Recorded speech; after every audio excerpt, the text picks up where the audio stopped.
Not knowing? I know it. Yeah. Hi, friends. Okay. We run a couple schools, and today I was in the infant room for the morning, and I just looked down, I'm like, I got baby crust everywhere. So I gotta go home and shower in a little bit. Okay, shall we start?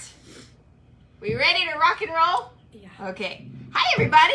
So today, first of all, I want to tell you that we just came off of Chaf Bet Shvat, the 22nd of the Hebrew month of Shvat, which is the yard site of the Rebbetzin Hayamushka Schneerson, who is the wife of Lubavitcher Rebbe, who is my namesake. And I have a crazy, crazy story about how I ended up with her name. What is the actual occasion today? Her yard site. What's that? The anniversary of her death. Yard site is Yiddish, right? Yeah. So, yeah. Do you speak Hebrew or no? I understand day-to-day kind of thing, but no. Okay. So I speak none. Never mind day-to-day. But anyway, so this is her picture. This is who she is. This picture was in 1950. Very pretty. And she, I want to tell you a story about her, okay? Because it leads into what we're going to be focused on today. So, hi everybody, welcome. We're just talking about the yard site of Rebbetzin Hayamushka. This is her. And there's an amazing story about her that took place in the early 80s. So, she and her husband, the Rebbe, got married in the 20s, and then they escaped the war, like by the skin of their teeth, made it to the U.S. Both the Rebbe and the Rebbetzin lost a sibling in the Holocaust. And they made it to the U.S. in the 1940. And there was a story that happened in the early 80s in New York. So when they escaped to the U.S., they ended up in New York, and that's where they spent the rest of their lives. And she was going one day to, her driver was taking her somewhere else in the city, and they always took a very certain route to this, I can't remember, it was a park or a museum, but it was somewhere that she went quite frequently. And on this one particular day, there was a roadblock, a detour, something, and so they had to take a different route. And as they were going on this new route, they're driving along, and all of a sudden, they see a moving truck over on the side of the road. There's a little bit of a traffic jam, so the traffic is moving very slowly, so she's able to look out the window and see what's happening. And right next to the moving truck, there's a woman over there screaming and bawling and crying and yelling, like making a huge scene on the side of the road. And so she looks over to see what's happening, and there's all like the contents of a home out on the grass, and this woman is standing there like wailing and a lot of drama. So she asks her driver to pull over and go see what's going on. So he comes back to her just a moment later and says that this woman was evicted from her home because she hasn't been able to pay for the rent. And so she asked him to find out how much they were missing, and they were $5,000 short from a few months accumulation. I mean, this was back in the early 80s, so it would have taken them quite a long time to accumulate $5,000 in apartment rent. And so immediately she took out her checkbook and she wrote a check for the $5,000, sent it with the driver to go give the money, and then said, please, let's go quickly before they could see who they were or could even put two and two together of what was happening.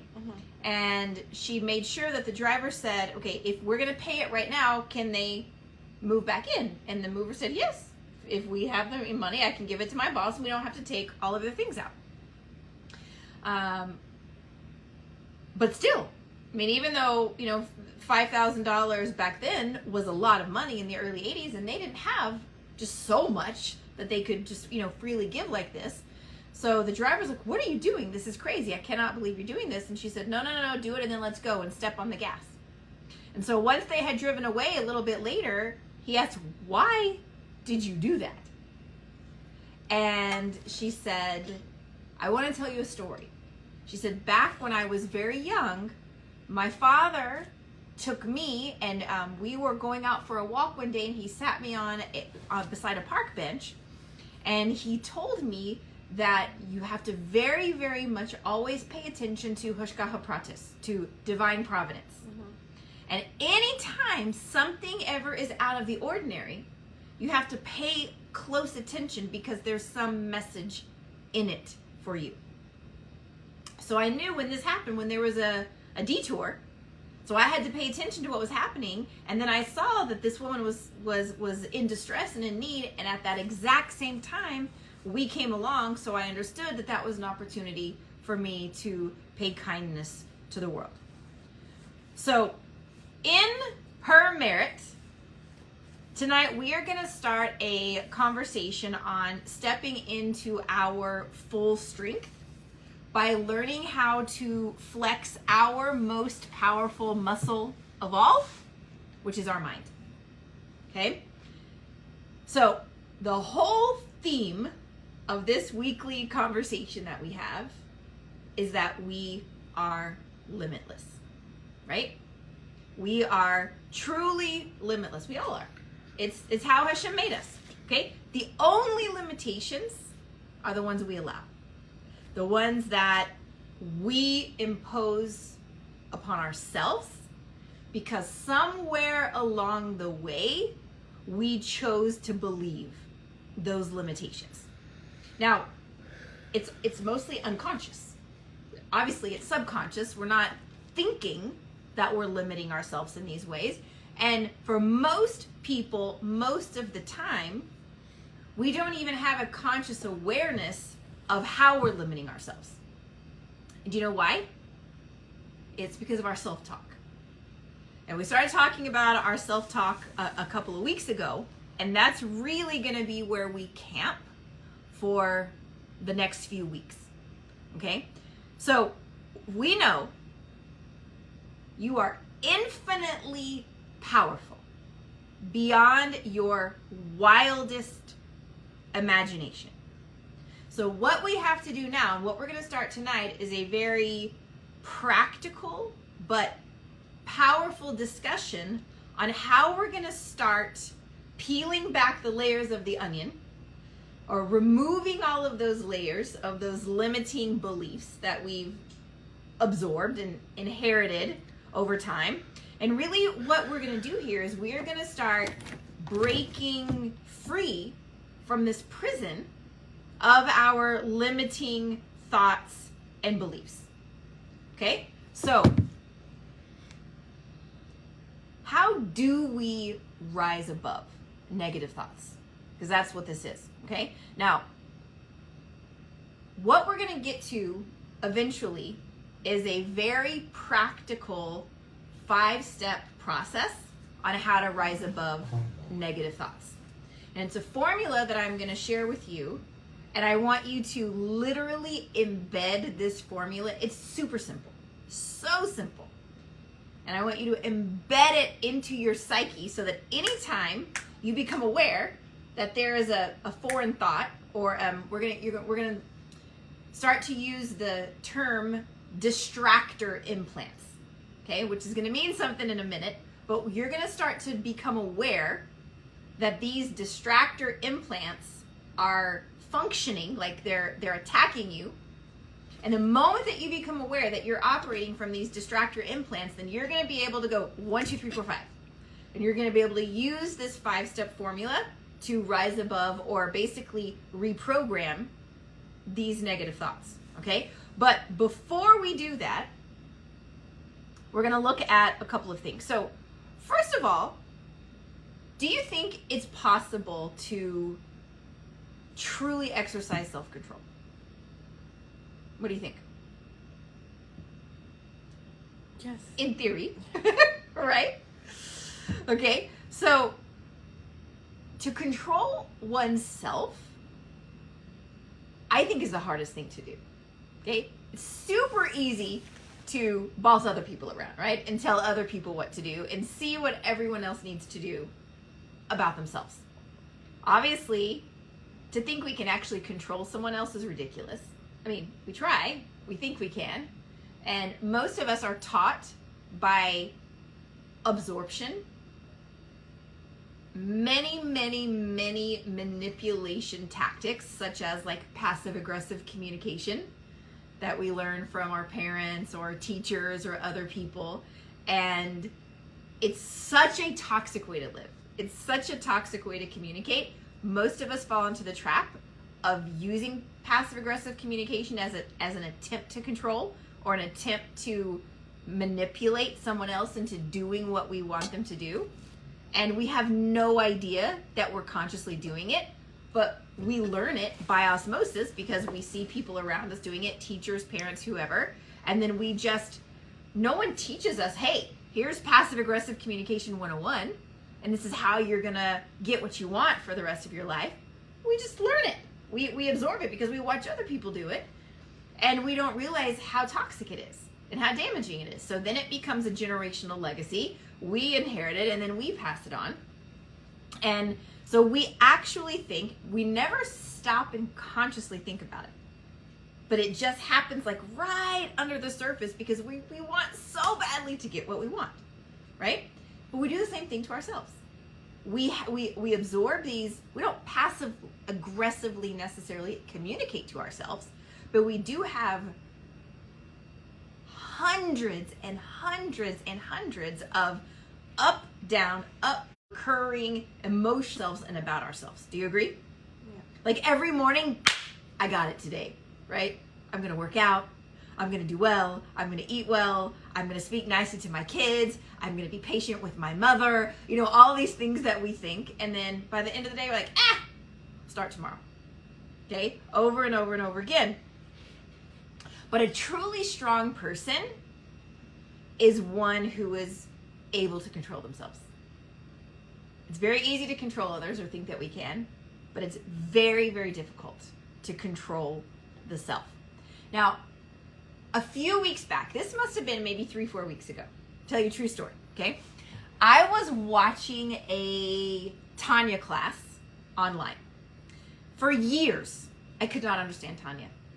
So Tanya is the foundational Chabad Hasidus book. Okay, it's the basic foundation of everything that Chabad is built on. So the Alter Rebbe, the founder of Chabad, his like magnum opus, if you will, is Tanya. And everyone says it's epic, it's life-changing, it's mind-blowing. But every time I would learn it, I didn't understand what they were saying.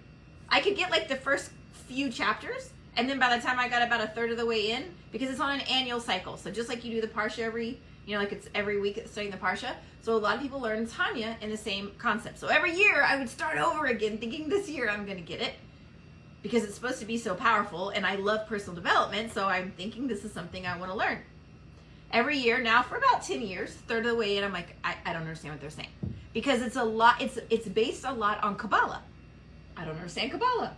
And I didn't grow up religious. So they use a lot of terminology that I have no idea what they're talking about. But they always say that when the student is ready, the teacher will appear, right? So this year, I don't know why, but I decided that's it. I have to figure out a way to learn this and understand it. So I started like, just please, universe, send me a teacher, send me someone that can help me understand. So I found this amazing, amazing guy that actually 12 years ago, when I was first starting to understand Chumash, which is like the basics of Torah, there was this amazing online teacher that taught Chumash in a very religious rabbi, but a funny, laid-back, casual communicator. And I could understand what he was saying. And then I was reminded, I was asking someone, please, who can teach Tanya in English in like basic 101 that normal humans can understand? And they reminded me, hey, this same guy that you love that taught Chumash, he actually, the way he became so well known is because of his Tanya class. Who is and it? then the Chumash came after. His name is Rabbi Gordon. He was out of LA. He's passed away several years ago now from cancer, but his lessons live on, and now Online. millions of people watch his classes every week. Okay, On YouTube? on Chabad.org.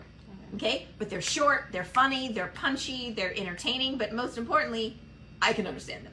Okay, so long story short, 3 or 4 weeks ago, I was sitting on my couch watching the Tanya lesson for the day, and he starts to tell this story about negative thoughts. And he's telling the story about this chassid of the Alter Rebbe that was really, really struggling, like feeling bad about himself with these horrible negative thoughts that he always struggles with. So he decided that he's going to go on a trek. He lived somewhere in Russia, this chassid of the Alter Rebbe, and he was going to walk on foot to Lubavitch, where the Alter Rebbe was at the time. Actually, he wasn't in Lubavitch. He was a little bit south of there.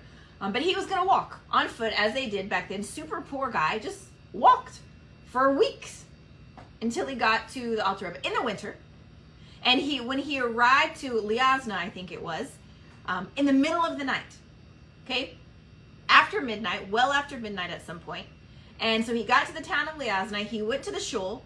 The shul was empty, closed, and locked up. So he asked somebody, there was a beggar, someone on the street, where the Alter Rebbe lived, told him where his house was. So he went to the Alter Rebbe's house in the middle of the night and banged on the door. Bang, bang, bang, bang, bang, to let him in. Now he could see light inside. He could hear people moving around inside, but no one came to the door. No one let him in. So this poor guy stood out there in the freezing cold in Russia for hours until the sun came up, like almost near death, almost hypothermia, sitting out there shivering, but he was so stubborn and so committed to wanting to go to see the Rebbe that he didn't leave the front porch. Okay, sun comes up a little bit later. The house servant opens the door to go in and start shoveling the snow off the sidewalk, and he sees this crazy guy on the front porch shivering half to death. He's like, "What are you doing out here? Come inside." So he brings him aside, takes him over to the fire, lets him warm up for a minute, and then goes and tells the Rebbe that he's there, and he escorts him into the Alter Rebbe's study. So the Alter Rebbe says, "No? What is so important that brought you here in the middle of the night? You shivering half to death. It had to be important that you're standing outside all night waiting to come in and speak to me." So he says, "Rebbe, I'm so struggling with my negative thoughts and I don't know what to do. They're killing me. They're blocking me. I got to figure out how to get past this because I'm feeling so badly about myself that I can't move forward." And the Alter Rebbe stops and he looks at him. He's like, "What are you talking about? I already told you what to do." "What do you mean? I've never spoken to you before. I just walked in. What are you talking about?" He said, "Are you not the same guy that was knocking on my door in the middle of the night?" He says, "Yes, it was me." He said, "All right, let me spell it out for you." He said, "This is my house, and I let in whom I want, and I don't let in whom I want at any time, day or night. My mind is my house. Your mind is your house. And just like I chose not to let you in because you were knocking in the middle of the night, you can choose what thoughts you let in to your own mind. So they're going to be there. They're going to be annoying you. They're going to be pecking at you. And you just flick them away. You ignore, you ignore, you ignore, and you constantly replace, and you do not let them in. It doesn't mean you stop being tempted by the negative thoughts. It means you choose if you're going to actually sit there and camp on this thought and obsess over this thought, or if you're going to actively work to keep it out. Okay? Now, that's only half the story. Here's the crazy part of this story. As I am sitting in my house a few weeks ago watching Rabbi Gordon tell the story about the Alter Rebbe in the Tanya class from my living room, it must have been, 7, 8 o'clock in the morning.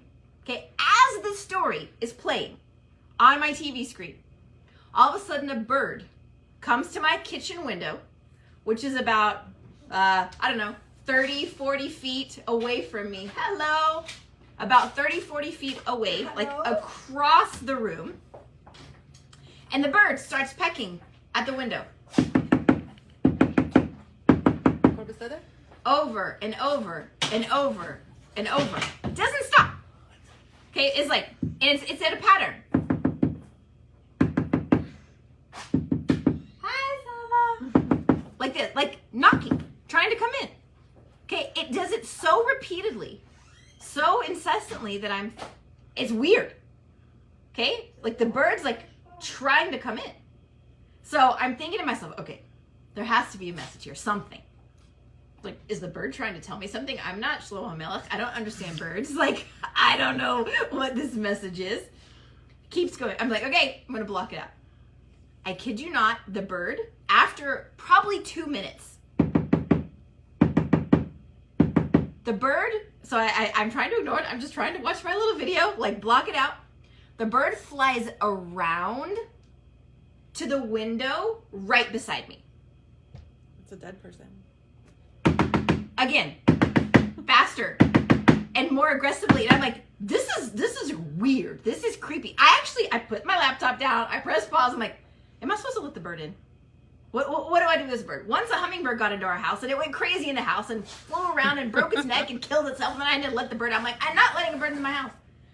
And then finally it dawned on me, oh my gosh, this is exactly what Rabbi Gordon is saying in the story right here about the Rebbe, that you can choose to let into your house whoever you want. And so here this bird is coming to actually make me physically practice this lesson as I'm watching it on my TV screen. And the moment I finally, it took me a minute. You would think I would get the message, the memo faster, but it took me like 5 minutes for this bird pecking to sink in. The moment I finally realized what was happening, the bird stopped and flew away. Okay, you can't make this stuff up. So, what's the point about this? We can choose which thoughts we let in or not. How do we do it? There's another foundational premise of the Tanya, which is moach shalit halev. The mind controls the heart. And one of the main things that the Alter Rebbe says that is a primary foundational difference between humans and animals is that because humans walk upright, our head is above our heart. Whereas animals that walk on all fours, their heads and their hearts are on the same plane. So because we are elevated, we are physically built with the power that our mind can control our heart, which means that we do not have to be run 24/7 by our emotions and our feelings. Now, when we're babies, when we're young children, when we're adolescents, what runs us? Emotions. Our emotions, right? And our basic animal instincts. If we're hungry, if we're cranky, if we're tired, if we're mad, if we're sad, that controls our entire experience. Do you agree? Yeah. Okay, so as we grow, as we mature, as we learn more and more, we develop the ability to not be ruled by our baseline emotions. But let me ask you something. How many people do you know, myself included, that for the overwhelming majority of their day are completely asleep, completely unconscious, and are being run by their emotions without even being aware that that's what's happening? Most of us, most of the time, okay? For sure, there's never been one whole day in my entire life where my mind is fully in control. Because the moment that we stop and the moment we let go, we check out, and that baseline instinct of our emotion takes over. So every human being can intellectually say to all the passions that are welling up within, I don't want to go there. I refuse to embellish these thoughts. Okay? So what that means is that I can desire one thing and do another. But how is that? Because the mind controls the heart. Now, self-control is actually one of the biggest and most powerful weapons that we have. The challenge is we associate self-control or self-discipline is a better word. We associate discipline with punishment. Because when we were kids, we're thinking discipline, disciplinary measures as in school or getting punished or whatever. And so we think, I hate this word discipline. I'm afraid of it. But the truth is, every single thing we want in life lies on the other side of self-discipline. Because the only true blockage that we have is ourselves. You know the old saying, we have met the enemy and he is us? And that's why. Okay? So, self-discipline is actually a very holy and powerful thing. It is truly our biggest secret weapon. But the 90% of the battle is understanding that it is a superpower and not a punishment. Okay? So, you know the term Rasha in Hebrew. Okay? Rasha means, it's interpreted as a wicked person. That's the most casual or popular interpretation. But it can also mean failure. Okay? So, one who gives in to their evil inclination or their animal soul and fails in his intention to guard himself and guard his mind. And anytime that we fail, there's this word, another word, avera, or sin. Okay, that's another word that's like a scary, gross, yucky word, with punishment, because it can imply all sorts of fire and brimstone and preachers and super religious people talking about sinning. But the true definition of sin just simply means a separation from your creator. Moti, should we go into the other room? No, it's fine. Okay. Yeah, I'm saying his name. Okay. That was bothering you. So whenever you hear the word sin, okay, if you start twitching because we hear all these super religious connotations, or people like a preacher or a rabbi or some person that's holier than thou and very condescending and talking to us about sin and punishment and all the things that come with it, all of those things are also typically negative connotations that they become limiting beliefs, when the true, most pure definition of it is simply just separation from our creator. That's all that it is. Okay? So, your current reality is hey David, your current reality is a byproduct of what you are not accepting in your life right now from your past. Okay? Think about this for a minute. I had a teacher tell me this once, and I was like, wait, what? So, whatever we resist, so think about this. If you are chasing something, what does it do? Runs away, right? So if we want something really, really badly, what does it do? It pushes it away, right? Because want, remember, the true root of the word want is lack. Okay? But at the same time, if I'm resisting something with my full power, what is it going to do? Fight me, right? Come back at me. Try to attack. So anything that I'm resisting fully in my life is never going to go away. Because it means I'm not accepting it, whatever it is, right? Once I heard this most powerful phrase that sticks with me. It said, there is only a river that flows. You can resist it or you can accept it, but it flows just the same. And that's life, right? So if I'm in full resistance to any piece of my life, let's say my past, if I'm in resistance to any piece of my past, guess what's going to happen? It's going to keep re-showing up in my life over and over and over again. And I'm going to keep recreating the same story, the same drama, the same storyline, the same trauma, because I'm in so much resistance. I haven't accepted it, so it can't flow. It can't let go, right? So, okay, if I know that all these things from my past that I'm in resistance to, that are causing me trauma, because I refuse, and think about it.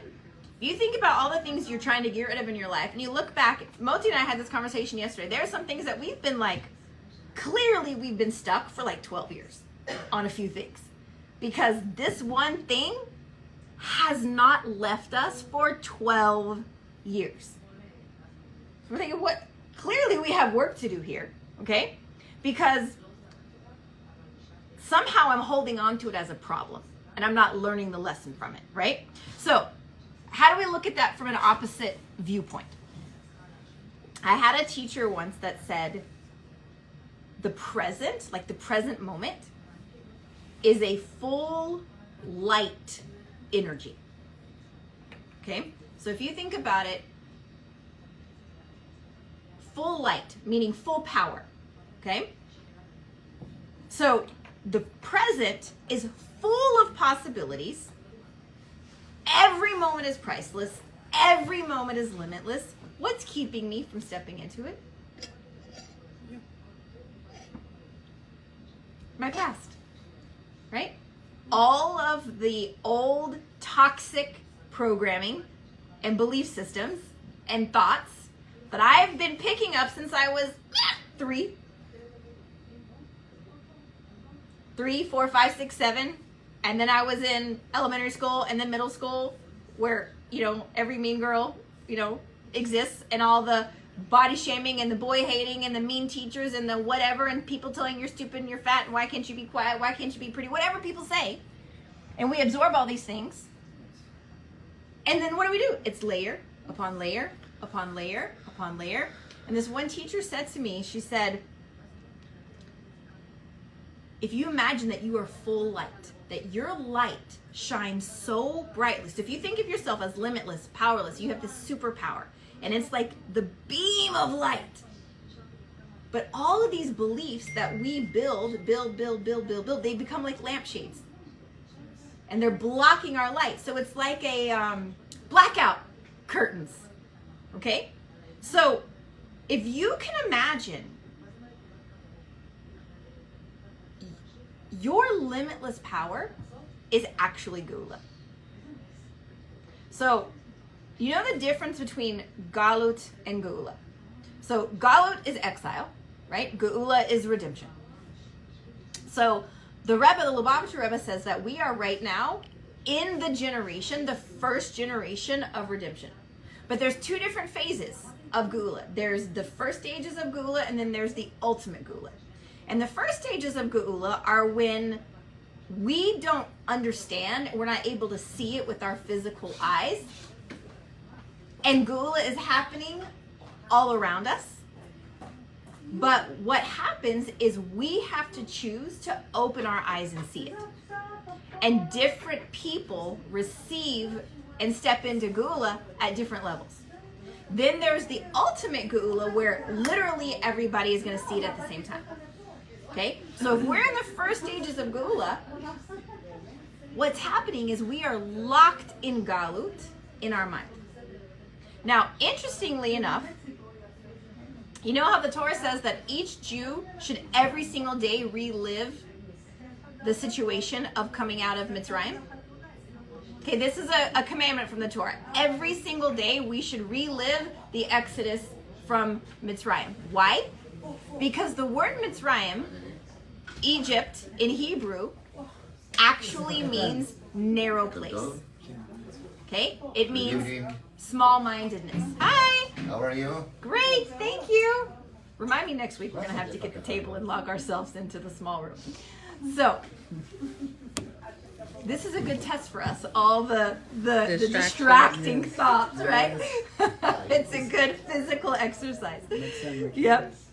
So, if I understand that the word Mitzrayim means narrow place, and every single one of us were trapped.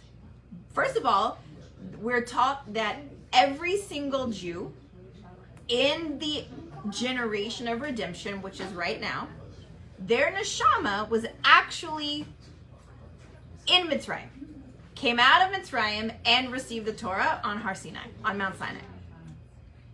So we physically came out of Mitzrayim once upon a time, and now we are here, and it is our job to go through the process emotionally, psychologically. Okay? It's harder to do it in our mind than it is to do it physically. But do you know that of all the Jews that came out of Mitzrayim, only 20% actually left? 80% stayed and died in Mitzrayim because they were too comfortable. They couldn't imagine leaving their comfort zone. And this is why they say that sometimes misery is comfortable. Even though I'm a slave, Misery is comfortable. it is very comfortable because I'm too afraid of the unknown. So they would rather stay in a situation that was miserable because they knew what it was, versus go out into something they didn't know of what to expect. Okay? How do we know that this is the generation of redemption? Oh, that's a very good question. So there are a lot of signs that point to it, but specifically, just in a nutshell, the Rebbe, the Lubavitcher Rebbe, gave very specific explanations and details that are shown from Kabbalah, from the Medrash, and from just basically prophecies in the Torah that show that that's where we are right now. But basically, The Gemara. the Gemara, yeah. That we are in the last, so we are the last generation of exile and the first generation of redemption. But now we're in this season of time where the scale could swing either way. That if we are able to see it and get it, we can hasten the ultimate redemption to where it's faster. Or it could happen in its natural course, which would still be, what are we in now? 5, 7, 8, 4. It would be still another almost 1,000 years. No, 2,300 years until 6, because basically it's every millennia is a day, like on the 7 days of the week. So when we get to Shabbos, then that's when the redemption would happen, which would basically be 6,000. Now we're at 5, 7, 8, 4. So we would, by nature, there would be another couple hundred years, but we're in this window of time where we can swing it and hasten it quicker by embracing the concept, okay? And the Rebbe said it only takes one person to truly be able to internalize the mental concept of Geula. So we're all working on it. Only gonna be one, okay? Now, here's the thing. The present is a full light energy. You're powerful. You're limitless. Every moment is priceless. So what are we working to do? We're working to, imagine you have like you have layer, all these shades, limiting toxic beliefs that we've absorbed throughout our life. And basically what we have to do is shed them. Does that make sense? Okay, so what we want is an energy of no history, no me, no problem. Not because there's something wrong with me, but because I, the big I have this identity, and it comes along with this story that I've written for myself with all these problems and all these things that are making me small and keeping me trapped. Does this make sense? Mm-hmm. So the point is to figure out how to release and rise above all of these things, okay? Now remember, I don't want anything because want means lack, right? So the ideal me, the real me, the true me is an infinite being where everything is possible, okay? So no story. Do you realize that everything that we tell ourselves all day, every day is a story? Okay? There's some sort of drama, some excuse, some mindset, some limiting thing that's happening. And everything comes along with the story. So if we can find a way to erase or delete the story. Did I tell you all the story about this teacher that I had in Israel that I worked with her on Zoom? Okay. This was crazy. So she does all of her students, she works on them with drawers. Okay? So every day, when I would have a session with her once a week, she would say, pick a drawer. Literally, pick a drawer. I was living in Australia at the time, and so I would work with her on Thursday afternoons. Friday mornings for me would be Thursday afternoons for her, because I was in Australia, she was in Eretz Yisrael. And she would say, pick a drawer. So I got so excited about working with her every week because my house was getting organized every single week because you would pick your next junk drawer. The kitchen drawers, the junk drawer, the bathroom drawer, closet drawer, pick a drawer. And she had this crazy way that I would pull all the junk out, okay? And one by one, as we would start to organize it, she had this unbelievable way of figuring out, just instinctively, how whatever that junk was related to some stupid story I was carrying in my life, and then I would either chunk it, or I would organize it, or I would put it where it would go, and then I would be able to release whatever were these drama, nonsense, ridiculous things that I was telling myself, okay? So I always call her my drawers teacher, because like every week was a different drawer, okay? But she would always, whatever piece of stupidity that I would pick up from the drawer, you know, like old hair clips or, you know, something dumb.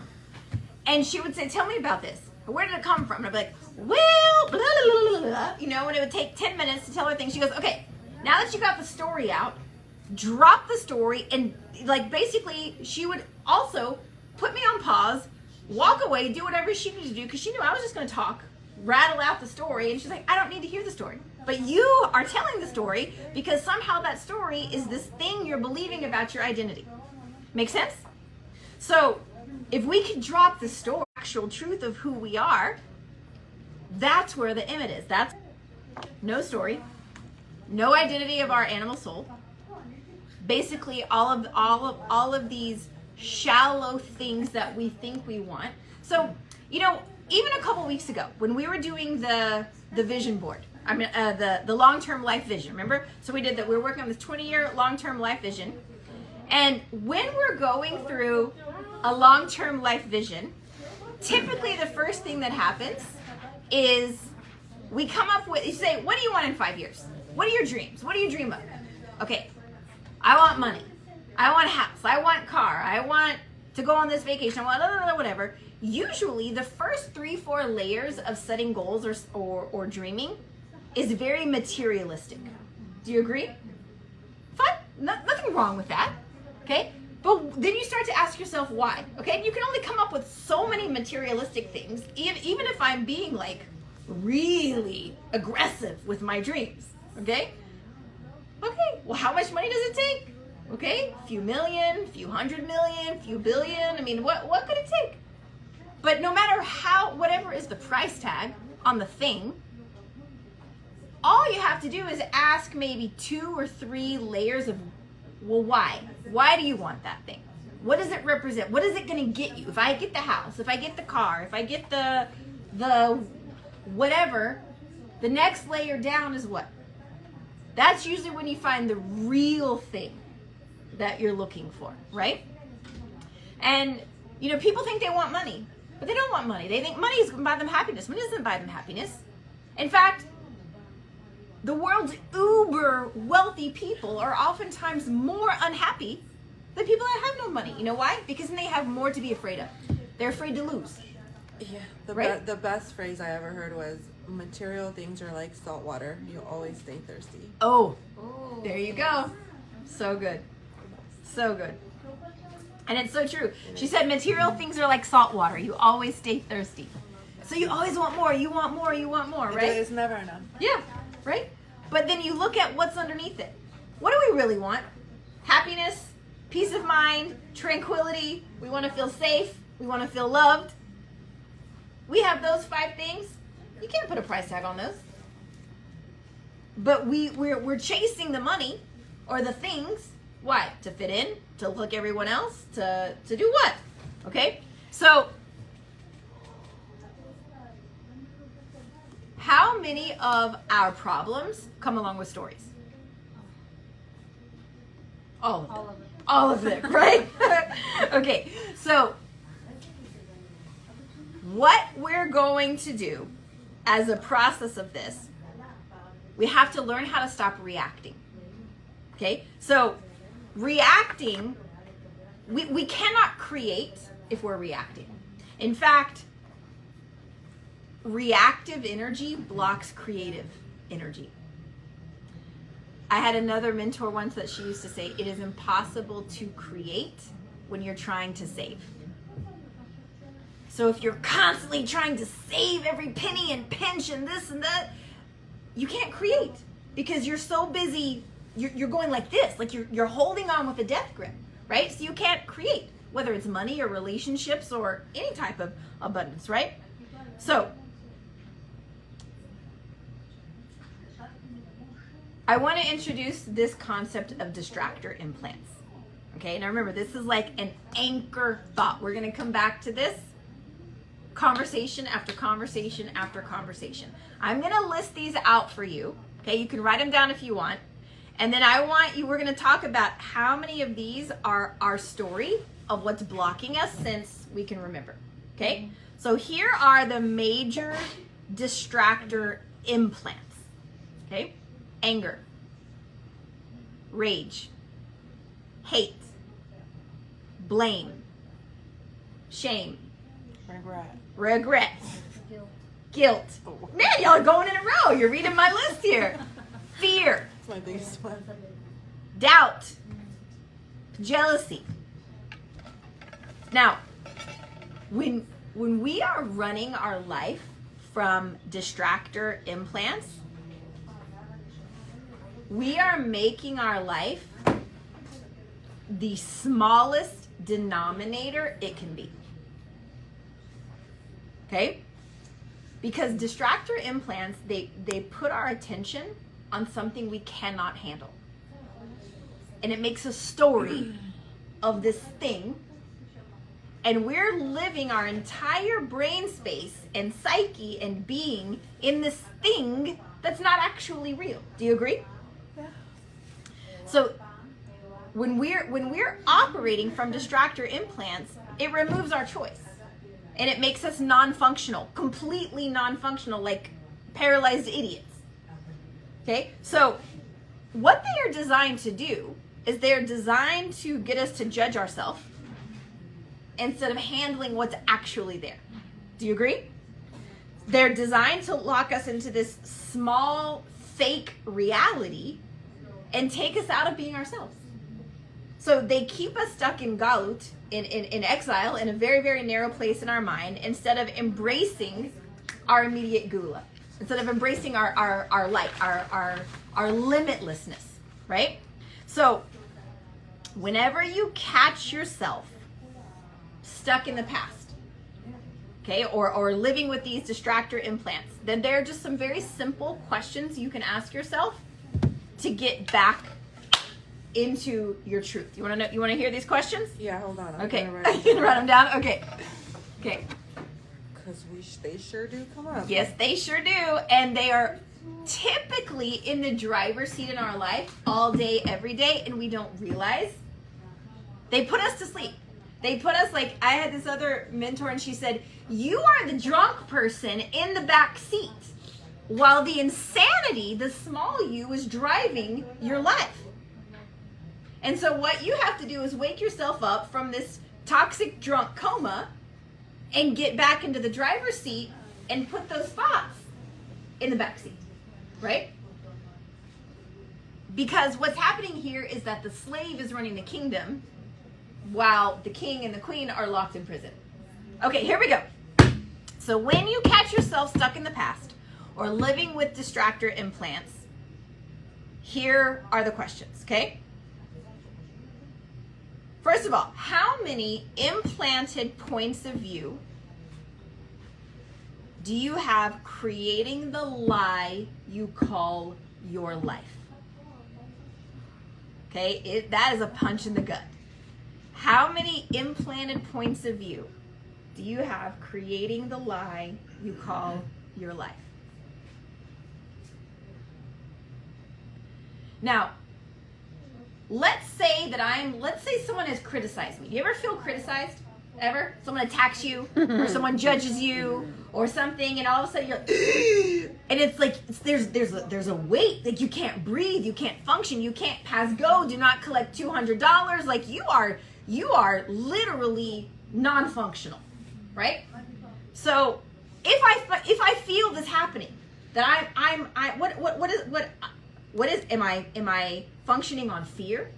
Am I functioning on defense mechanism? I'm having to defend myself. Okay. So the next question to ask yourself is, what is this really?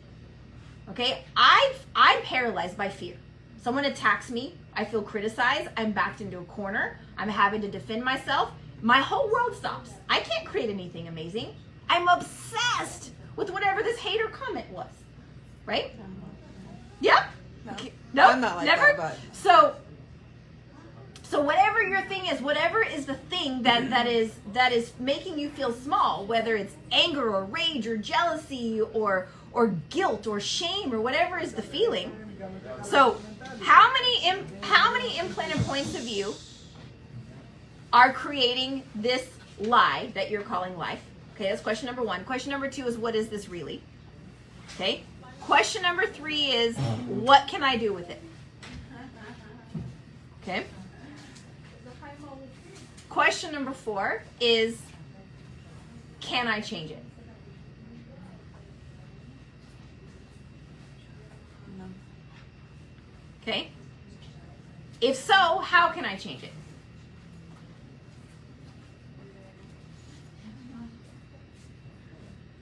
Wait, what's 4? Okay. 1, 2, 3. Can I change it? And if so, how can I change it? And then the last question is, if not, if I can't change it,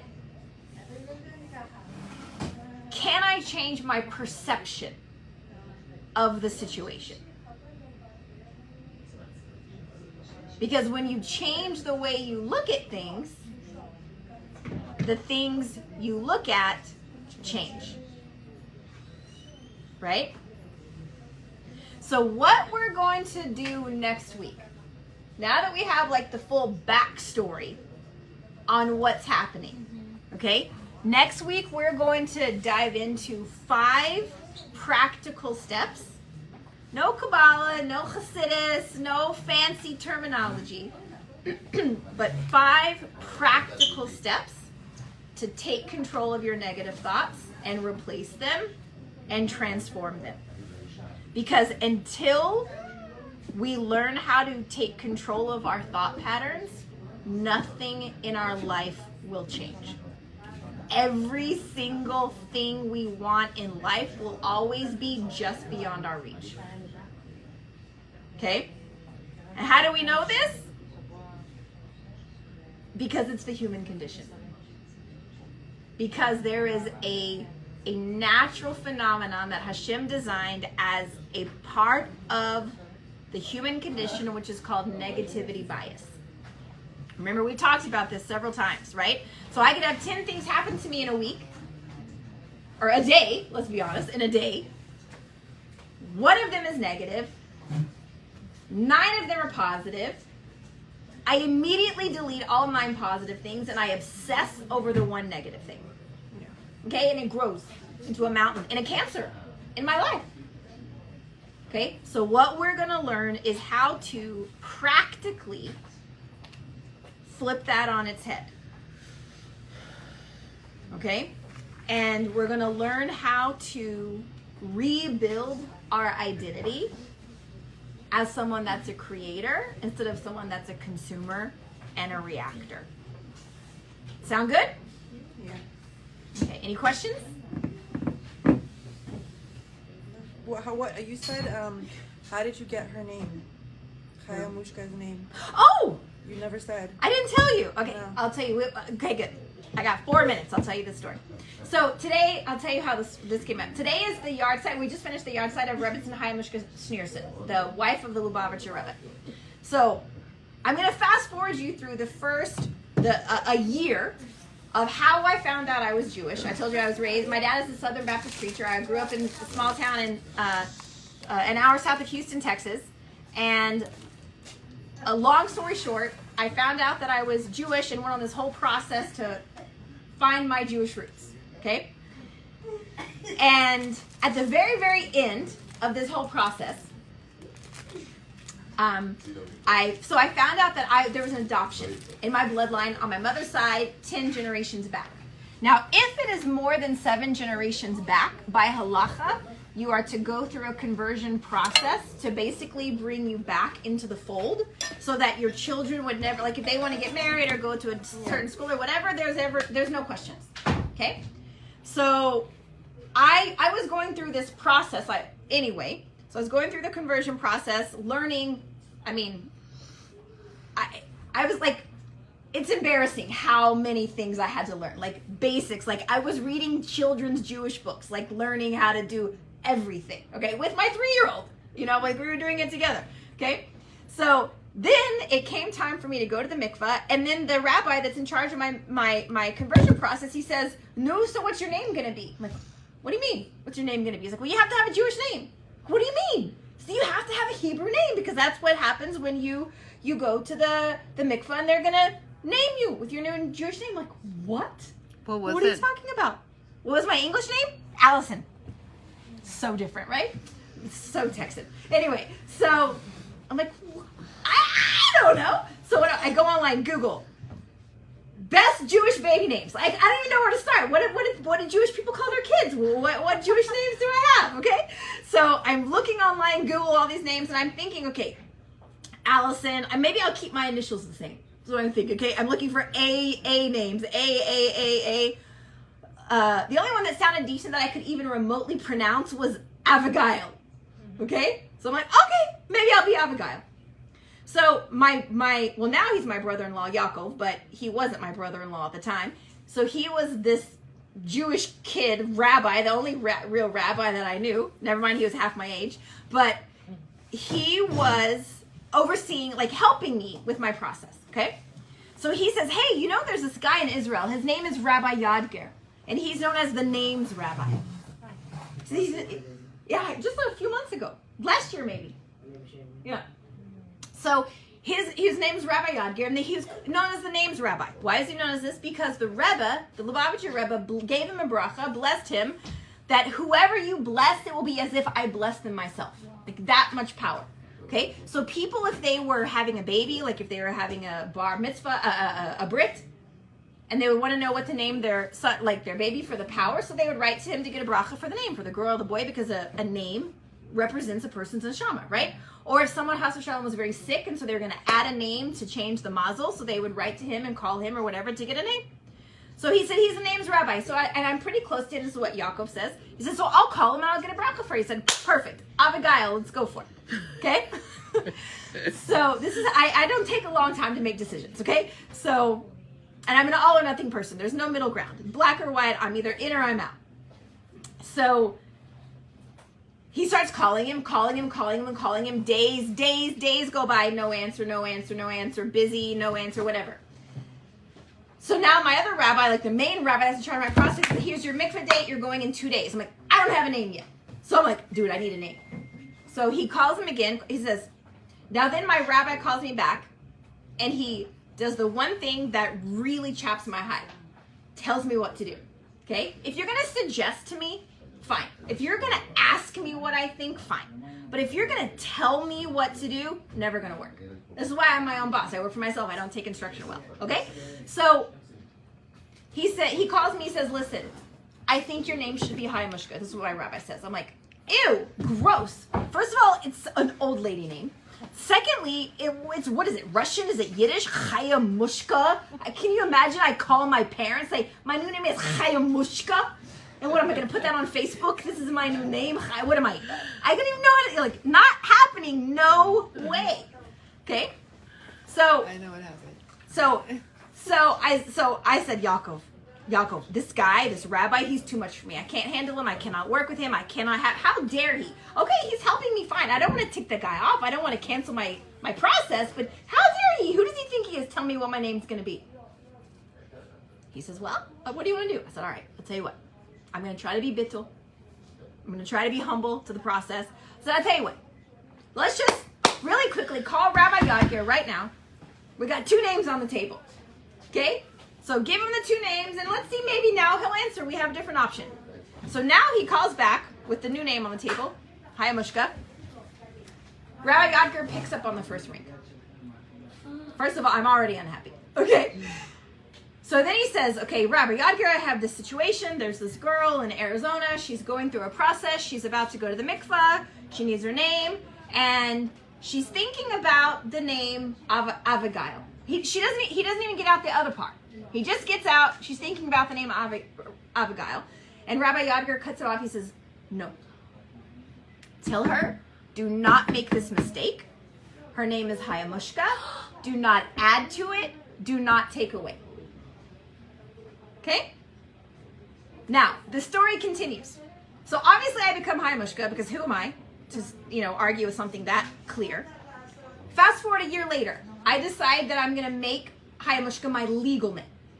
Because I heard this crazy drasha on the fact that your name, like a din above is representative of a din below, and your name here is representative of a name above, and there's a lot of power. And I'm blocking power to my life because there's conflict between what my neshama is called and what I'm calling myself. Okay, I need all the power I can get.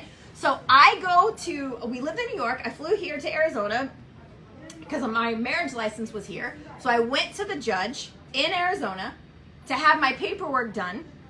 And on the paperwork, apparently I wrote, so you have first name, middle name, last name, 3 blanks for a change of name form. And I wrote Hayamushka, too close together or something to where the judge that was doing the final stamp. So now my legal first name is Hayamushka.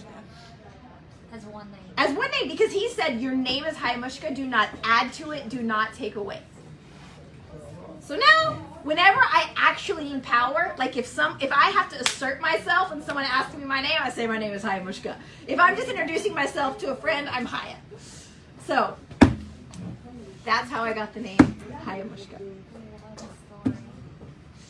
There we go. So, in her merit, we will all be able to step into our true power, eliminate all of our negative, limiting, toxic beliefs, and shine our true limitless lights. Amen. Amen. Love you guys. Bye.